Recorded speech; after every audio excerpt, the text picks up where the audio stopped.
chaque époque, dans chaque génération, à divers endroits de la terre, Dieu a suscité, suscite et suscitera encore des hommes et des femmes pour proclamer et rappeler à l'humanité ses exigences avant la fin de toute chose. Selon qu'il est écrit dans Luc 1 verset 80, l'enfant croissait et se fortifiait en esprit, et il demeura dans le désert jusqu'au jour où il se présenta devant Israël. Ainsi apparut Jean-Baptiste, connu selon le prophète Isaïe comme la voix de celui qui crie dans le désert. Après lui, l'apôtre Jean fut connu comme le disciple que Jésus aimait le plus. Et plus tard, il fut surnommé le voyant de Patmos à cause de ses révélations apocalyptiques. Aujourd'hui, l'Éternel permet à l'humanité d'entendre l'apôtre Jean du Bénin jusqu'aux extrémités de la terre comme la voix de la dernière heure.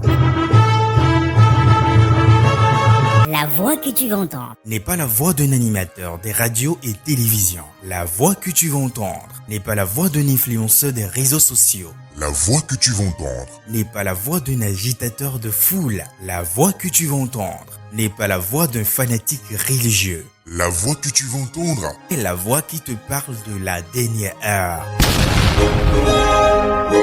Que tu sois président, ministre, député, juge, savant, chef des armées, chef religieux, riche ou pauvre, quel que soit ton rang et ta classe sociale, tu demeures un humain. C'est pour cette raison que tu dois écouter la voix de la dernière heure.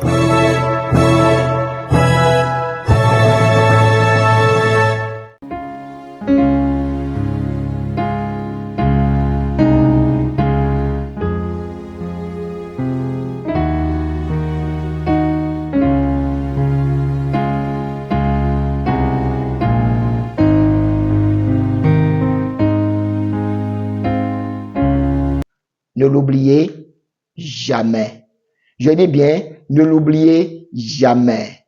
Que les Arabes ne vous trompent pas pour vous dire qu'il y a un Dieu qui s'appelle Allah. Et Allah serait notre créateur.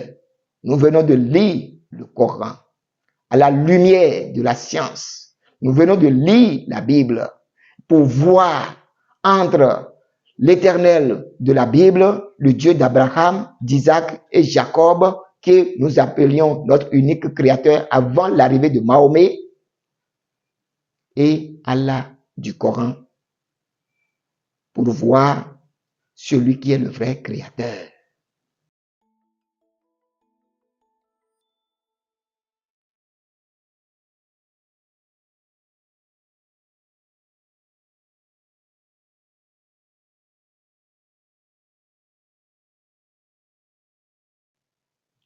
Je proclame la paix sur votre maison. Je suis l'apôtre Jean du Bénin, mandaté par le Sauveur Seigneur Jésus-Christ pour vous aider à comprendre la vérité avant qu'il ne soit trop tard. Parce qu'il est écrit, selon Osée chapitre 4, le verset 6, « Mon peuple périt, faute de connaissance. » Je sors et je parle parce que mon appel, selon Ézéchiel chapitre 3, le verset 18 au verset 21, m'oblige à le faire pour ne pas avoir le sang de cette génération sur mes mains. Je suis sorti par la grâce de mon Sauveur pour éclairer ceux et celles qui cherchent réellement le paradis et la vie éternelle, mais qui sont trompés par les dirigeants religieux de notre temps. Mais avant toute chose, je proclame, selon les recommandations du Seigneur, que celui qui voudra écouter, écoute, et que celui qui ne voudra pas, n'écoute pas. Quand les érudits musulmans et les coranistes lèvent l'index de la main gauche, comme ceci, c'est pour affirmer au vu et au su de tout le monde qu'Allah est l'unique créateur et que Mahomet est son prophète. C'est ça la confession de la foi de tous les musulmans. Cependant, les musulmans osent corriger les chrétiens qu'ils ne doivent pas confesser que Jésus-Christ est le Fils de Dieu. Selon eux, Allah n'accepterait pas qu'on lui associe quelqu'un Et de surcroît, Allah n'aurait jamais eu de fils. Le plus grave péché dans l'islam est d'associer quelqu'un à Allah. Cependant, dans leur confession de foi, on lui associe Mahomet. Et dans le Coran, Allah n'est jamais seul. Nous lisons toujours nous. En lisant nous, pouvons-nous dire que nous sommes en face d'une seule personne. Nous, c'est la première personne du pluriel. Pourtant, les musulmans nous disent que Allah n'accepte pas d'associateur. On ne doit rien lui associer. On lui associe naturellement Mahomet. Même dans la confession de la foi musulmane, Mahomet est associé à Allah. Mais les musulmans, eux, ils ne voient pas ça. Ils aiment critiquer les autres. Dans la Bible, où le Dieu créateur a été connu de l'humanité des centaines, voire des milliers d'années avant l'islam, le Dieu créateur de la Bible déclare publiquement qu'il a un fils. Ce que la Bible nous prouve dans Matthieu chapitre 3, le verset 16 au verset 17. Dès que Jésus eut été baptisé, il sortit de l'eau. Et voici, les cieux s'ouvrirent et il vit l'Esprit de Dieu descendre comme une colombe et venir sur lui. Et voici, une voix fit entendre des cieux ces paroles. Celui-ci est mon fils bien-aimé, en qui j'ai mis toute mon affection. Vous avez entendu, nous, dans notre Bible, le Dieu créateur des cieux et de la terre, qui était connu de l'humanité des milliers d'années avant l'islam, et le Coran a affirmé au vu et au su de tout le monde qu'il a un fils. Et ce fils que nous confessons, c'est Jésus-Christ. Alors que dans le Coran, Allah n'aurait pas de fils. Il n'aurait jamais eu d'associateur, malgré qu'il est toujours désigné en nous. Dans ce cas, qui est le vrai et unique créateur entre l'Éternel de la Bible et Allah du Coran? Donc, dans cette émission, nous allons élucider cette question.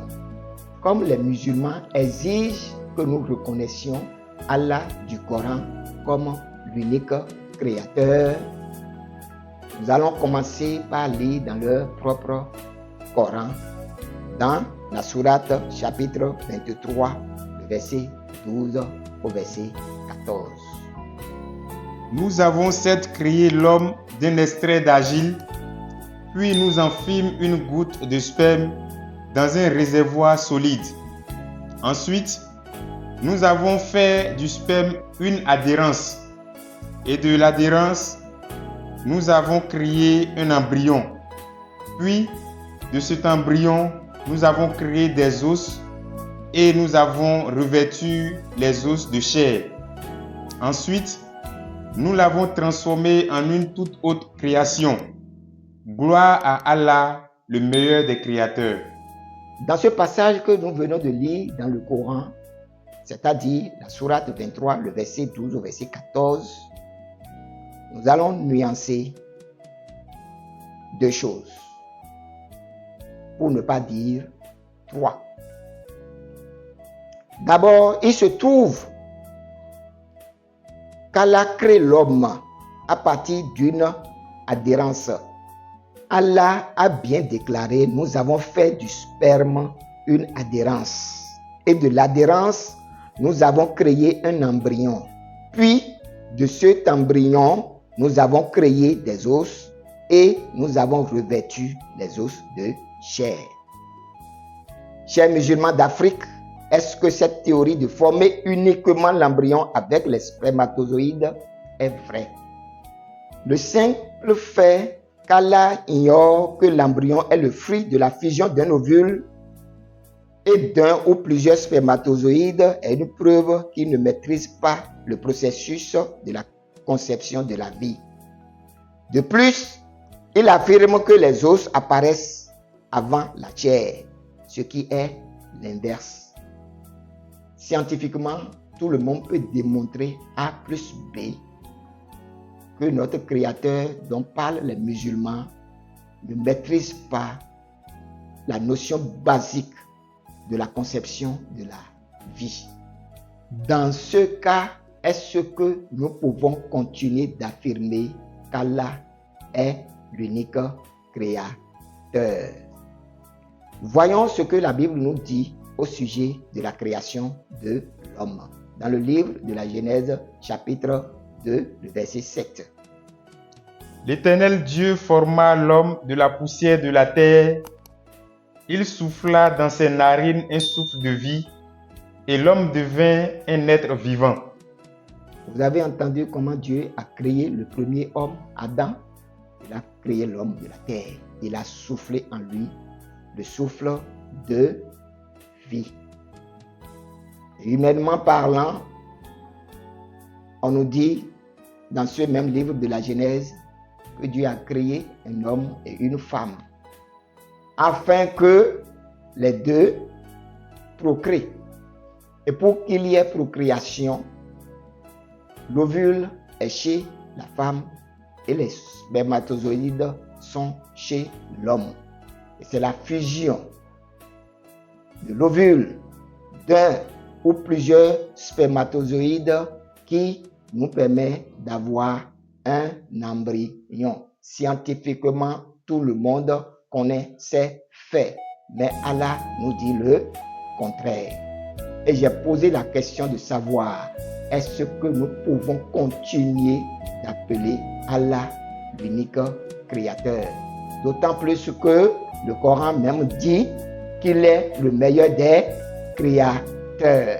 Mais étant le meilleur des créateurs, voilà comment lui il crée l'homme. Il crée l'homme à partir des spermatozoïdes simplement, ce qui n'est pas le cas. Humainement parlant, nous pouvons déjà dire que concernant la conception de la vie, Allah est dans l'erreur. Pour continuer nos comparaisons en ce qui concerne le Créateur, l'unique de la Bible et du Coran, nous allons poursuivre notre quête concernant la terre. Le livre de Job, chapitre 26, le verset 7, déclare: Il suspend la terre sur le néant. Et dans Ésaïe, chapitre 40, verset 22, qu'est-ce qu'on lit? C'est lui qui est assis au-dessus du sec de la terre. Vous avez entendu, il est écrit dans la Bible que Dieu a suspendu, le créateur de la Bible, l'Éternel que nous invoquons, le Dieu d'Abraham, d'Isaac et Jacob, a suspendu la terre dans le néant. Et dans Ésaïe chapitre 40, 22, on dit qu'il est assis au-dessus du cercle de la terre pour nous montrer clairement que la terre est suspendue dans le néant et que la terre est ronde. Ce que confirme Isaac Newton par la loi de la gravitation universelle en 1687, prouvant que la terre flotte dans l'espace. Donc, la science moderne démontre par là que les paroles de la Bible sont des faits. Mais comment est-ce que Allah a créé sa terre? Allah est bien sûr, chez les musulmans, le meilleur des créateurs. Mais la terre qu'Allah a créée, à quelle forme? Lisons la sourate chapitre 51, le verset 48. Et la terre, nous l'avons étendue, et quelle excellente façon nous l'avons nivelée. Dis-nous la sourate 50, verset 6 à 7. N'ont-ils donc pas observé le ciel au-dessus d'eux? Comment nous l'avons bâti et embelli, et il est sans fissure. Et la terre, nous l'avons étendue, et nous y avons enfoncé fermement des montagnes et y avons fait pousser toutes sortes de magnifiques coupes de végétaux. Dès la sourate 111, verset 19 pour plus de précision. Et c'est Allah qui vous a fait de la terre un tapis. Voilà, la terre qu'Allah a créée est étendue, elle n'est pas ronde. La terre est comme une natte qu'on étend sur le sol. La terre est comme un tapis. Entre vous et moi, chers musulmans d'Afrique, et vous tous qui écoutez cette émission, est-ce que notre terre sur laquelle nous sommes est reconnue pour sa forme ronde ou pour sa forme plate? Au moins, même si nous ne sommes pas des savants, nous avons été tous à l'école. Et aujourd'hui, il y a des satellites dans l'espace. Tout confirme, comme la Bible l'a décrit, la terre est suspendue dans le néant, la terre est ronde et ses faits sont bibliques et non coraniques. C'est pour faire la part entre le vrai créateur de la Bible et le créateur du Coran. Voilà déjà deux faits. Allons dans un troisième fait. Qu'est-ce que le livre des Psaumes, chapitre 19, verset 6 à 7 nous dit? Et le soleil, semblable à un époux qui sort de sa chambre, se lance dans la carrière avec la joie d'un héros. Il s'élève à une extrémité des cieux et achève sa course à l'autre extrémité. Rien ne se dérobe à sa chaleur. Nous tous, nous remarquons que le soleil se lève à l'est et se couche à l'ouest. Et à son zénith, la chaleur embrase la terre. Quant au Coran, il a affirmé dans la sourate 35, verset 13, ceci. Il fait que la nuit pénètre le jour et que le jour pénètre la nuit. Et il a soumis le soleil à la lune. Chacun d'eux s'achemine vers un terme fixé.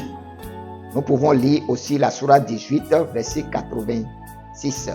Et quand il eut atteint le couchant, il trouva que le soleil se couchait dans une source boueuse et auprès d'elle, il trouva une peuplade impie. Voilà ce que le Coran nous dit. Il a soumis le soleil à la lune. Et pour finir, le soleil que Allah a créé se coucherait dans la boue. Et là où réside le soleil, il y aurait une peuplade impie. C'est fait, je vous laisse apprécier. Et si nous ne voulons pas nous arrêter là, nous pouvons continuer avec les abeilles. Nous allons voir l'histoire des abeilles dans le Coran. La sourate 16, 68 à 69 déclare ceci. Et voilà ce que ton Seigneur révéla aux abeilles. Prenez des demeures dans les montagnes, les arbres et les treillages que les hommes font. Puis mangez de toute espèce de fruits et suivez les sentiers de votre Seigneur, rendus faciles pour vous. De leur ventre sort une liqueur aux couleurs variées dans laquelle il y a une guérison pour les gens. Il y en a vraiment là une preuve pour des gens qui réfléchissent. Vous avez entendu? Est-ce que le miel sort des entrailles des abeilles? C'est Allah qui parle. Vous connaissez les abeilles. Nous sommes tous des humains. Mais nous lisons, prenez des demeures dans les montagnes, les arbres et les treillages que les hommes font. Puis mangez de toute espèce de fruits. Est-ce que les abeilles mangent les fruits? Et suivez les sentiers de votre Seigneur.